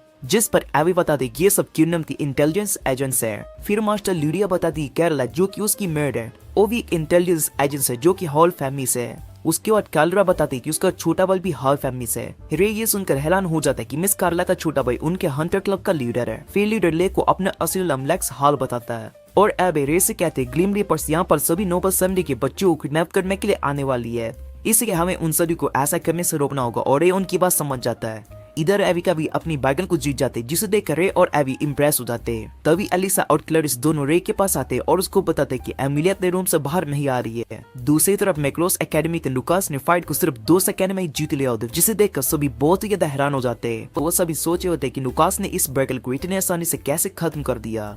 इधर अरियान अपने कल के बैटल की प्रैक्टिस करी होती है, तभी उसके डैड और टियाना दोनों उससे मिलने के लिए आते और उसको कल की फाइट की गुड लक कहते हैं। अरियान उनसे कहते हैं कल की बैटल वही जीतने वाली है। फिर हम रे और एवी को देखती जो कि अपने रूम में वर्कआउट कर रहे होते हैं। उसके बाद रे अमिले के पास जल लेता है और वो अमिले के रूम के बाहर एलिसा और क्लैरिस को देखता है। क्लैरिस और एलिसा रे से कहते कि अमिलिया अपने रूम से बाहर नहीं आ रही है, जिसकी वजह रे उन दोनों को बताता है कि वो अमिलिया को समझा देगा। फिर अमिलिया को आवाज देता और अमिलिया गेट को खोलती, जिसकी वजह रे उसके रूम में चला जाता है। फिर अमिलिया से पूछती कि उसको आखिर किस चीज की परेशानी है, जिस पर अमिलिया को बताता है कि वो अपनी लाइफ में बहुत ही परेशान है। नोबल फैमिली होने की वजह से उस पर हमेशा प्रेशर रहता है और उसको अपने फैमिली के हिसाब से चलना पड़ता है। उसने बहुत बार ट्राई किया कि वो खुद को चेंज कर सके, पर वो ऐसा नहीं कर पाती है। इसलिए उसको खुद पर यकीन नहीं हो रहा होता कि वो कल अरियान को हरा सके या फिर नहीं, और उसको कुछ भी समझ में नहीं आ रहा होता कि उसको क्या करना है। जिसके बदले एमिलिया को समझाता है कि वो उसके साथ है और हमेशा उसकी मदद करेगा, इसलिए उसको इन सब से डरने की कोई जरूरत नहीं है और अपने दोस्तों पर ट्रस्ट करना चाहिए। ये सुनने के बाद अमेगे रे को हक कर लेती है और सो जाती है और रीदी इसके साथ ही होता है। फिर उस बैगन को याद करने लगता है जब जन्नत में अमीना ने उसको हरा दिया था। तब उसको अमीना की असली पावर के बारे में पता चला था कि वो बहुत ही स्ट्रॉन्ग है। अब लेकिन अमीलिया और अयान के बीच में बैटल होने वाली होती, इसलिए वो सभी आए होते।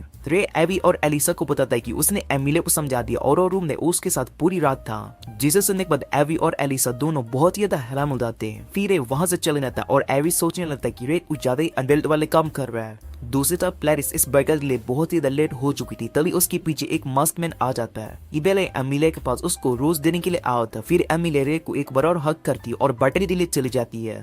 फिर रे के पास लेक्स आता है और उसको बताता है कि क्लैरिस और कुछ नोबल्स को ग्लिम रिपर्स में किडनैप कर लिया है। दूसरे तरफ ग्राउंड में एमिलिया और अयान की फाइट शुरू हो जाती है और दोनों इस बैटल बहुत ही अच्छे से लड़ रहे होते हैं। फिर अरियान अपनी पावर को यूज करती है और अमिलिया पर अटैक करने लगती है। इधर एमिलिया अपनी वियर पावर को यूज करने लगती है, जिसे देखकर सभी बहुत ही ज्यादा हैरान हो जाते हैं। फिर एमिलिया अयान से कहती कि मैं इस बड़ी को नहीं हारने वाली हूँ। इधर एक क्लैरिस और बाकी सभी इस जेंट्स को ढूंढ लेता, तभी वहाँ पर बहुत सारे ग्लिम रिपर्स आ जाते हैं। वो सभी वहाँ पर एक बैरियर बना लेते जिससे कि वहाँ पर कोई भी ना भाग सके। फिर अपनी आइस ब्लेड सोसर की पावर को यूज करता है और वो सभी से लड़ने लगता है। दूसरी तरफ अरियान और एमिलिया की फाइट बहुत ही इंटेंस लेवल पर चली जाती है। अरियान अपनी पावर को यूज करके एमिलिया के सभी अटैक से बच जाती है। इधर अपनी पावर से सभी को फ्रीज कर लेता है। फिर लेक्स भी वहाँ पर आ जाता है। रे लेक्स से कहता है कि उसने सभी दुश्मनों को फ्रीज कर दिया, इसलिए वो उन सभी को पकड़ सकते हैं। फिर एक क्रेडिट्स को लेकर एमिलिया की फाइट को देखने के लिए चला जाता है।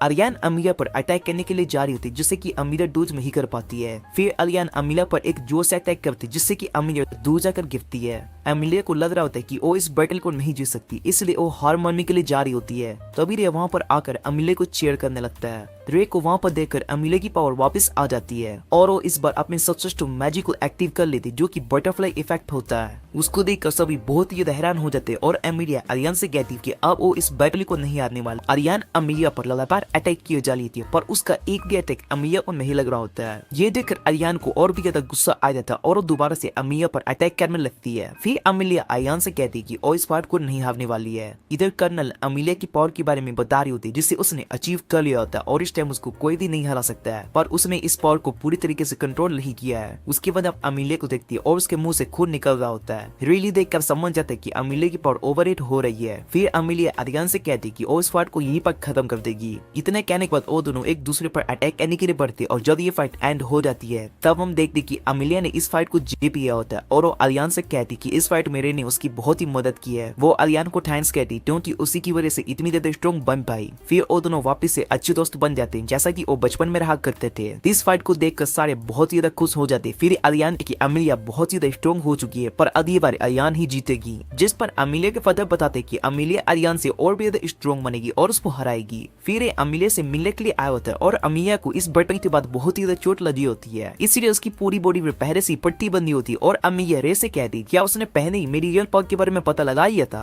जिस पर ये बताता कि मैं तुम्हारी पावर्स के बारे में नहीं जानता हूँ, पर जब तुम मेरे साथ जेंडर में फाइट कर रही थी तब मुझे पता चल गया था कि तुम्हारे अंदर बहुत ही पावर है और तुम इस बैटल को जीत सकती हो। उसके बाद अमीलिया और सभी टूर्नामेंट का फाइनल बैटल देखने के लिए जाते। टूर्नामेंट का फाइनल बैटल रेबेका और लुकास के बीच में होने वाला होता है। फिर जैसे ही बैटल स्टार्ट होता है तो लुकास अपनी पावर को यूज करके रेबेका को एक ही अटैक में हरा देता है, जिसे देखकर रेबेका और बाकी सभी बहुत ही हैरान हो गए होते हैं और उन्हें यकीन नहीं हो रहा होता कि रेबेका इस मैच को एक ही झटके में हार गई।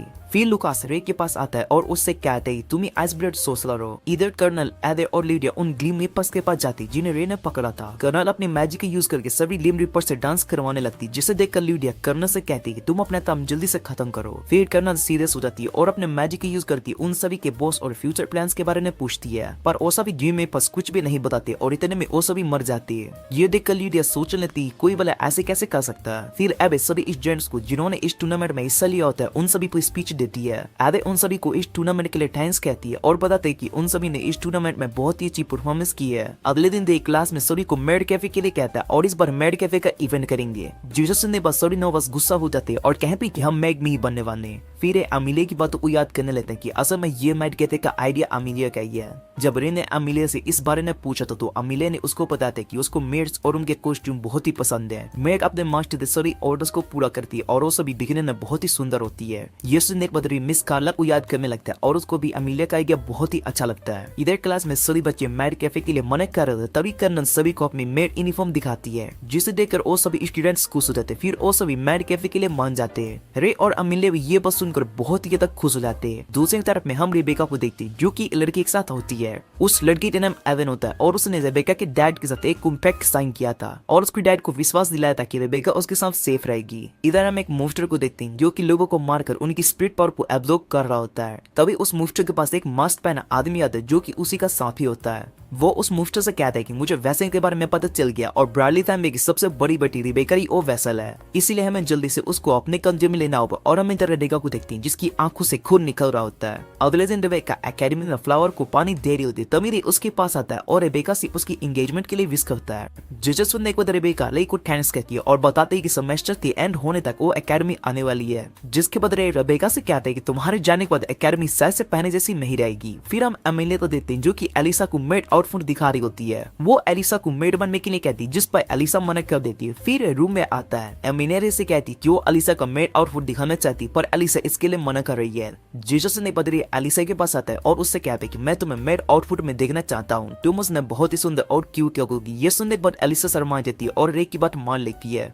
ये सब देखकर अमीलिया को गुस्सा आता है और रे को किक मारती है क्योंकि उसको जलन हो कि रे बाकी सभी लड़कियों से इतने क्लोज क्यों जा रहा है। फिर एक क्लास मिलाकर देखते हैं जहाँ पर सभी स्टूडेंट्स मेड कैफे कैफे की तैयारी कर रहे होते। एल्मक और एवी रे से कहते कि तुम्हारी स्पीच के बाद सभी स्टूडेंट्स बहुत ज्यादा मोटिवेट हो चुके हैं, इसलिए ओसन मैड कैफे इवेंट के लिए बहुत ज्यादा एक्साइटेड है। फिर इस इवेंट की परमिशन के लिए रिबेका के पास जाता है क्योंकि वो इस एकेडमी के स्टूडेंट कोसन प्रेसिडेंट है, जहाँ डियाना को इस इवेंट के लिए प्रपोजल दे देती है। फिर उन सभी से पूछते हैं कि आज यहाँ पर सिर्फ आप दोनों ही काम क्यों कर रहे हो, बाकी सारे नाम बस यहाँ पर क्यों नहीं है, जिस पर रेबेका बताती कि ये सब मेरी एंगेजमेंट की वजह से हो रहा है। रे को कुछ भी समझ में नहीं आता कि इन सब का रेबेका की एंगेजमेंट से क्या ये समझ सकता है। फिर डियाना रे को बताते कि यहाँ स्टूडेंट काउंसिल मेंबर में से एक एंगेजमेंट पहले से ही इवन के साथ होने वाली थी, पर अब एवन की एंगेजमेंट रेबेका के साथ हो रही, जिस वजह से सभी मेंबर्स रेबेका से बहुत ज्यादा गुस्सा है। वो सभी इसके लिए रेबेका को ब्लेम कर रहे हैं और यही रीजन है कि उन्होंने स्टूडेंट काउंसिल के काम पर आना छोड़ दिया। ये सब सुनने के बाद रे भी उनके काम में मदद करने लगता है। फिर जब रे अपना काम खत्म करके वापस जाना होता है तभी डियाना रे के पास आती है। डियाना रे से कहती है कि अब उन्हीं रेबेका को बचा सकता है। रे को डियाना की बात समझ में नहीं आ रही होती है, जिस पर डियाना रे को बताती है कि उसको एवन पर साकी और कुछ सह करने वाला है, क्योंकि रेबेका 3 बड़ी फैमिली में से एक है और उसके एंगेजमेंट के बारे में किसी को भी नहीं पता है। और ये बात बहुत ही ज्यादा अजीब है, इसलिए वो रे से कहती है कि तुम्हें उनके बारे में पता लगाना होगा। रे डियाना को विश्वास दिलाता है कि और इन सब के पीछे का रीजन पता कर लेगा और रेबेका को भी बचा लेगा। जिसके बाद रे मास्टर लीडिया के पास जाता है। लीडिया रे से पूछती कि और यहाँ पर किस काम से है, जिस पर लीडिया से रेबेका की एंगेजमेंट के बारे में पूछते कि और इवन के साथ हो रही है। फिर लीडिया कार्ला से इवन के बारे में पूछते कि उसका कुछ पता है, जिस पर कार्ला बताते कि इवन भी एक नोबल फैमिली से है जो कि सोर्सरिंग में बहुत ज्यादा माहिर है और उसने इवन के बारे में ज्यादा कुछ अजीब नहीं सुना है। फिर लीडिया रे से कहती है कि रेबेका के साथ ही उसकी इज्जत तय ले रही और शायद से इसमें कुछ तो गड़बड़ है। लीडिया कार्ला से इवन के बारे में इंफॉर्मेशन निकलवाने के लिए कहती, जिस पर कार्ला बताती कि और एक वीक में सारी इंफॉर्मेशन पता कर लेगी। उसके बाद लीडिया रे से पूछती कि इस टाइम एकेडमी में क्या हो रहा है। रे बताते कि और इस टाइम एकेडमी में मेड कैफे इवेंट ऑर्गेनाइज कर रहा है। लीडिया रे से पूछती कि मेड कैफे में अच्छी बात क्या है, जिस पर रे बताता है कि सभी को मेड्स बहुत ही पसंद होती है, उनकी आउटफिट बहुत ही अच्छी है और मुझे मिस कार्ला भी मेड के रूप में बहुत ही अच्छी लगती है। ये सुनकर लीडिया को जलन होने लगती है और वो रे से कहती कि मैं मेड आउटफिट ट्राई करना चाहती हूँ। जिसे सुनने के बाद रे हंसने लगता है और मास्टर से कहते हैं कि आप शायद से मजाक कर रहे हैं। फिर लीडिया गुस्सा हो जाती है और उससे माफी मांगने लगता है। लीडिया बताती कि ओदी इस मेड इवेंट में आने वाली, जिस पर ये मान जाता है। इधर हम रेबेका को देखती जो कि नहा रही होती है और उसके आंखों से खून निकल रहा होता है। फिर रेबेका को अपने ड्रीम में रे दिखाई देता है जो कि वॉर में लड़ रहा होता है। उसके बाद रेबेका अपने रूम में आ जाती है, तभी वहाँ पर मारिया भी आ जाती है और रेबेका से पूछती है क्या वो ठीक है, जिस पर रेबेका बताती है कि उसको कुछ भी नहीं हुआ और इतना कहने के बाद वो वहाँ से चली जाती है। मारिया अपनी बड़ी बहन रेबेका से बहुत ही प्यार करती क्योंकि बचपन में जब उसके बालों को लेकर मजाक उड़ाते थे तब रेबेका ने उसको बताया था कि उसके बाल बहुत ही अच्छे और घर में सली को बहुत ही पसंद है। फिर मारिया दोबारा से रेबेका के पास आती है और उससे पूछती है क्या तुम इस एंगेजमेंट से खुश हो, जिस पर रेबेका माली से कहती तो इन सब के बीच में मत आओ। अगले दिन रे क्लास में आता है जहाँ पर सभी गर्ल्स मेड आउटफिट में होती है। फिर अमिले को देखते हैं और वो मेड आउटफिट में बहुत ही अच्छी लग रही होती है। उसके बाद एलिसा सामने आती है और एलिसा को मेड आउटफिट में देखकर उसकी तारीफ करने लगता है। जिसे सुनने के बाद अमिले को जलन होने लगती है और फिर से रे को पंच मारती है। तभी वहाँ पर क्लैरिस अपने गोस्ट कॉस्ट्यूम में आ जाती है और बताते कि उसके क्लास में गोस्ट इवेंट रखा दिया है। रे क्लैरिस से कहता है कि इस गोस्ट कॉस्ट्यूम में वो बहुत ज्यादा अच्छी लग रही है। उसके बाद रे रेबेका के पास आता है और उसके साथ घूमने लगता है। रेबेका रे को बताती कि वो अपने एंगेजमेंट के बाद एकेडमी के रूम में नहीं रह सकती है, इसलिए अब उसको घर पर ही रहना होगा। तभी वहाँ पर इवेंट आ जाता है। रे इवेंट को अपने बारे में बताता है और उसके बाद रेबेका को अपने साथ लेकर जाने लगता है। इवेंट रे के पास लेक्स आता है और उसको अपने साथ एवी और सभी के पास ले जाता है, जहाँ पर मिस लीडिया रे को बताती कि एवन अपनी फैमिली में अकेला है और शायद से वो किसी ऑर्गेनाइजेशन के साथ मिलकर काम कर रहा है। जिस पर एवी बताती कि इवन ने सभी मीटिंग और पॉलिटिकल अफेयर को भी अटेंड किया है, इसलिए हमें उसके बारे में सब कुछ नहीं पता है। फिर युगिया बताते कि इवन ग्लेवर स्प्रिट आइस के पीछे पड़ा है और ये देखा कि स्प्रिट आइस को लेना चाहता है और हमें तो उसको ऐसा करने से रोकना होगा। इधर हम कुछ मुष्टि पर देखते हैं तभी उसके पास मास्क पहना आदमी आता है और उससे कहता है कि हमें अपना काम अब शुरू कर देना चाहिए। जिसके बाद वो अपना मास्क हटाता है और हमें पता चलता है कि वो मास्क पहना आदमी कोई और नहीं बल्कि इवन ही है। इसके बाद हम रेबेका को देखते हैं जो कि याद कर रही होती है जिस तरह से इवन उसकी आंखों को लेना चाहता है, पर रेबेका ने उसको सही टाइम पर रोक देता और इवन रेबेका से कहता है कि तुम्हें मेरी बात माननी होगी वरना वो उसकी छोटी बहन के साथ कुछ भी कर सकता है। और ये सुनने के बाद रेबेका बहुत ही परेशान हो जाती है। फिर वो दोबारा से सपना देखने लगती है जहाँ पर रेबेका वॉर में रे को देखती है। रे हावर्ड की डेड बॉडी के पास आया होता है और उसको हील करने की कोशिश करता है। उसके बाद लीडिया वहाँ पर आ जाती है और रे को वहाँ से ले जाती है। फिर अगले दिन जब रे डियाना और रेबेका सभी स्टूडेंट्स काउंसिल काम कर रहे होते हैं तभी ने देखा सोचने लगती है क्या उसको रे से कल के दिन के बारे में पूछना चाहिए। फिर डियाना रे से कहते हैं तुम सब मिलने के लिए कोई यहाँ पर आया है। जिसके बाद रे बाहर आते तो वहाँ पर मारिया दिखती है। मारिया ने को अपने बारे में बताते कि और रेबेका की छोटी बहन और वो यहाँ पर रे से मदद मांगने के लिए आई है। फिर और को बताते कि उसकी फैमिली में मारिया को ज्यादा पसंद नहीं किया जाता क्योंकि वो अपनी बड़ी बहन की तरह टैलेंटेड नहीं है। पर रेबेका को उसके लिए बहुत ही फिक्र होती थी और वो उससे प्यार करती है, इसलिए और रेबेका को परेशान नहीं देख सकती है और वो रे से कहती है कि तुम्हें रेबेका को बचाना होगा और शायद से किसी बड़े प्रॉब्लम है जिसके बारे में वो किसी को भी नहीं बताना चाहती है। मारिया की बात सुनने के बाद रे उससे कहता है कि वो उसकी मदद जरूर करेगा। इतना सुनने के बाद मारिया रे को हक कर लेती है और इधर रेबेका भी इन दोनों की सारी बातें सुन लेती है। फिर रात जब रेबेका सोने जा रहे थे तभी ओरे और मारिया के बारे में सोच रही होते कि उन दोनों के बीच में क्या चल रहा है। इधर एवी भी रे से पूछते कि वो इतनी देर तक क्या कर रहा है, जिस पर रे बताता है कि वो इस टाइम पर लूना इतर की बुक पढ़ रहा है। एवी रे से कहता है कि तुम इस तरह की रोमांटिक बुक्स को पढ़ते हो, जिस पर रे बताता है कि तुम्हें भी इस बुक को पढ़ना चाहिए क्योंकि लूना अपने सभी बुक्स में ह्यूमन की इमोशन के बारे में अच्छे से पोएट्री करती है। फिर एवी रे से पूछते कि अभी तुम इस स्टोरी के बारे में पढ़ रहे हो, जिस पर रे बताते कि वो जो स्टोरी पढ़ रहा है उसमें एक डीमन गर्ल है जो कि इंसानों से दूर रहती है। पर एक दिन उससे एक लड़का मिलने के लिए आता है, लेकिन डीमन को ह्यूमन इमोशन के बारे में कुछ भी नहीं पता होता है, इसलिए वो उस ह्यूमन से इंटरेक्ट नहीं कर पाती। पर वो धीरे धीरे उसकी इमोशन को समझने लगती है। इधर वो लड़का भी उस डीमन गर्ल के साथ रिलेशनशिप में उसके पावर के बारे में सब कुछ जान लेता है। फिर वो उसको अवॉइड करने लगता है और एक दिन वहां से गायब हो जाता है। और डीमन गर्ल भी उस लड़की का वेट कर रही होती ताकि वो अपनी फैमिली को समझ सके। जिसे सुनने के बाद एवी बताता है कि ये स्टोरी बहुत ही ज्यादा डिप्रेसिंग है, जिस पर रे बताता है कि मुझे भी कुछ ऐसा ही लगता है। फिर जब रे सोने जाता है तभी वो अपने सपने में सभी हावर्ड की ग्रेव के सामने खड़े होते हैं। रे वहाँ पर रेबेका को भी देखता है और वो उसके पास जाता है। रेबेका रे से उसकी सच्चाई के बारे में पूछती, जिस पर रे बताने जा ही रहा होता है, इतने में उसकी नींद टूट जाती है। रे की आंखों से भी खून निकल रहा होता है जैसे कि रेबेका की आंखों से खून निकलता है। फिर अगले दिन रेबेका से मिलता है और रेबेका रे से कहती है कि एकेडमी में फेस्टिवल शुरू होने वाला है। जैसे ही रेबेका रे से उसके बारे में पूछने जा रही होती है तभी वो रुक जाती है। फिर अगले दिन एकेडमी में फेस्टिवल शुरू हो जाता है और रे का माइंड कैफे में बहुत ही अच्छे से चल रहा होता है। उसके बाद हम अरियान और टियाना को देखते हैं जो कि इस फेस्टिवल के लिए आए होते हैं। एमिलिया और अलीसा दोनों अरियान की मैड कैफे में खाना सर्व कर रहे होते हैं और उन दोनों को भी मैड कैफे बहुत ही अच्छा लगता है। अलियान सोच रही होती कि रे यहाँ पर दिखाई नहीं दे रहा, जिसके बाद वो समझ जाती कि रे यहाँ पर लिली वाइट बनकर आने वाला है। उसके बाद हम रे को देखते हैं जो कि लिली वाइट बन के आया होता है और उसको देखकर सभी बहुत ही हैरान हो गए होते हैं क्योंकि रे दिखने में बहुत ही ज्यादा सुंदर लग रहा होता है और वो मारिया को खाना सर्व करता है। रे को सर्व करते हुए देखकर सभी हैरान हो जाते हैं और इधर अरियान को ये यकीन नहीं हो रहा होता कि रे लड़की बनकर आया है। फिर रे रेबेका के साथ फेस्टिवल एंजॉय करने चला जाता है और वो दोनों साथ में मिलकर पूरा फेस्टिवल एंजॉय करते हैं। रेबेका रे को थैंक्स कहती है कि उसने उसके साथ बहुत ही अच्छा टाइम स्पेंड किया है। फिर रेबेका रे को बताती है कल फायरवर्क होने वाला, तो क्या वो उसके साथ कल फायरवर्क देखने के लिए आएगा। इतना कहने के बाद रेबेका रूम में चली जाती है। इधर मारिया लिली वाइट के साथ फोटो देखकर बहुत ही ज्यादा खुश हो रही होती है। तभी उसके पास एक लेडी आती है और उसके बाल भी व्हाइट होते हैं। वो मारिया से कहती है कि तुम्हारी बड़ी बहन की जान खतरे में, और वो ये सुनने के बाद मारिया हैरान हो जाती है। इधर लीडिया रे को भी यही बताती है कि रेबेका की जान खतरे में और रे ही उसको बचा सकता है। फिर वहां पर रेबेका के फादर आ जाते और वो आइस ब्लड सोसा से रिक्वेस्ट करने लगते कि उसकी बेटी को बचा ले। उसके बाद हम रे को देखती हैं जो कि अपने रूम में होता है। तभी एवी रे से कहते हैं कि हम तुम्हारे साथ हैं। फिर हम उस मोस्टर और एवन को देखते हैं। एवन बताता है कि हमें बस कल तक का वेट करना है, जिस पर मोस्टर बताते हैं कि वो तो बस उस आइस प्लेट सोसर को खाना चाहता है। इधर रेबेका की आंखों से खून निकले जा रहा होता है और वो बहुत ही ज्यादा दर्द की वजह से रो रही होती है।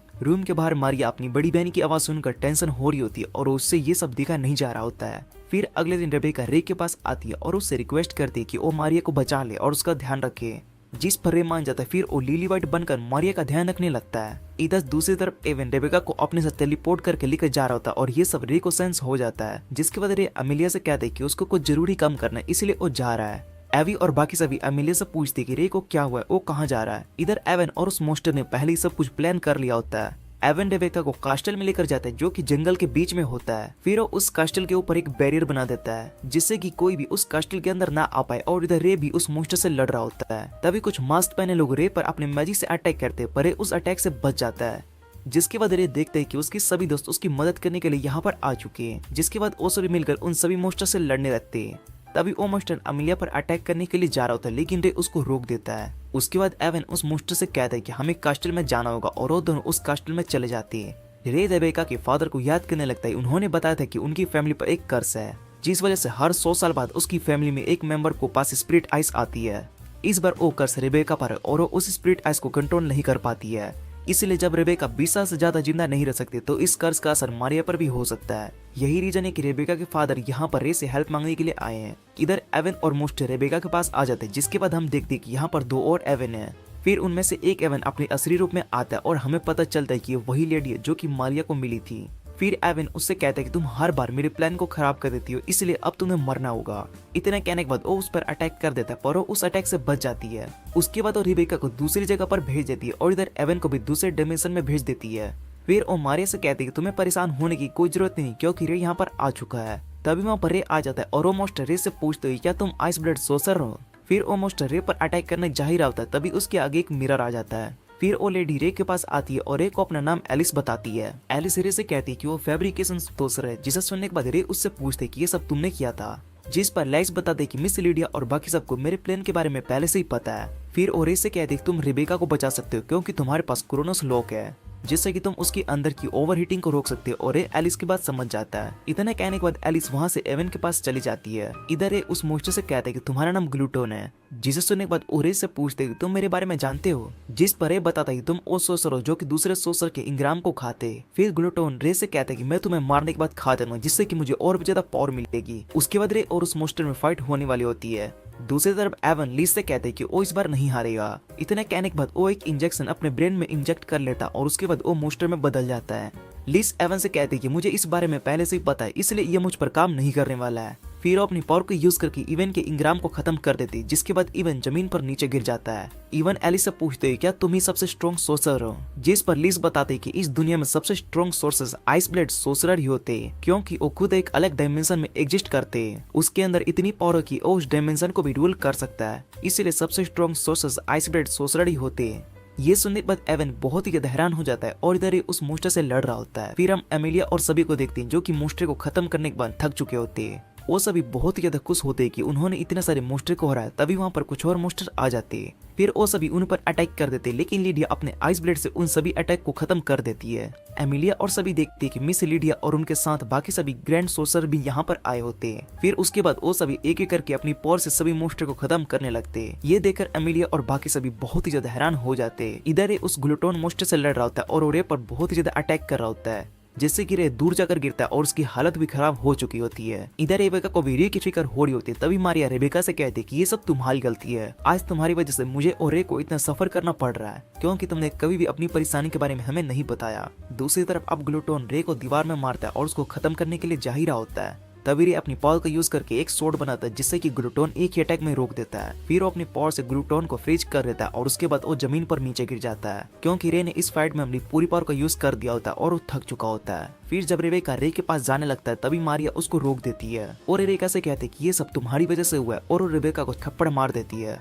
जिसके बाद रेबेका और मारिया के बीच में लड़ाई हो जाती है। फिर रेबेका मारिया से कहती है कि ये सब उसने उसके लिए ही किया है, क्योंकि वो अपनी छोटी बहन को प्रॉब्लम में नहीं देखना चाहती है। इतना कहने के बाद रेबेका रोने लगती है और उसके अंदर ओवरहीटिंग शुरू हो जाती है। इधर रे को भी होश आ जाता है और वो रेबेका की ओवरहीटिंग को देखने लगता है। रे लिज से पूछते क्या इवन तुम्हारे लिए इम्पोर्टेंट था, जिस पर लिज बताते हैं कि इवन ने डिवन की वजह से अपनी ह्यूमैनिटी को खो दिया था। तभी वहाँ पर एमिलिया और बाकी सब भी आ जाते हैं, पर लिडिया उन्हें आगे जाने से मना कर देती है और बताती है कि ओवरहीटिंग प्रोसेस अब शुरू हो चुका है। फिर ये मारिया के पास जाता है और उससे कहता है कि वो उसकी बड़ी बहन को बचा लेगा। जिसके बाद रे रेबेका के पास आता है और रेबेका रे से कहती है कि उसने अपनी बड़ी बहन के साथ बहुत ही बुरा किया है, इसीलिए शायद से वो उसको हेट करती है। फिर ये रेबेका को बताता है कि ऐसा कुछ भी नहीं है, वो तुमसे बहुत ही प्यार करती है। और इतना कहने के बाद रे अपने क्रोनोस लॉक को एक्टिव करता है। फिर वो रेबेका की ओवरहीटिंग को रोक देता है और इधर ये बात रेबेका के फादर को भी पता चल जाती है। उसके बाद हम रेबेका को देखते हैं जो कि रे का वेट कर रही होती है, क्योंकि रे ने उससे प्रॉमिस किया था कि वो उसके साथ फायरवर्क देखेगा। लेकिन तभी वहां पर एमिल आ जाती है और वो रेबेका से कहती है कि रे गर्ल्स में बहुत ही ज्यादा पॉपुलर है,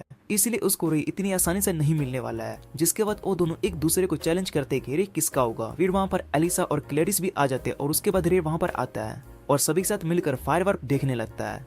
अगले दिन रे अपने दोस्तों के साथ हावर्ड की ग्रेव के पास आता है और उससे कहता है कि अब मेरे पास बहुत ही अच्छे दोस्त हैं। फिर जब रे वापस से एकेडमी में जा रहा था, तभी उसके सामने एरिन आ जाती है और ऐसे कहते हैं कि तुम मेरे साथ मैजिक वॉर में हिस्सा लेने वाले हो, जिसे सुनने के बाद रे बहुत ही ज्यादा हैरान हो जाता है। फिर हम एक छोटी बच्ची को देखते हैं जो कि एक बड़े से मोस्टर को हरा देती है और सोचने लगती है कि उसका बड़ा भाई इस समय कहाँ होगा। इसी के साथ ये सीजन यहीं पर एंड हो जाता है।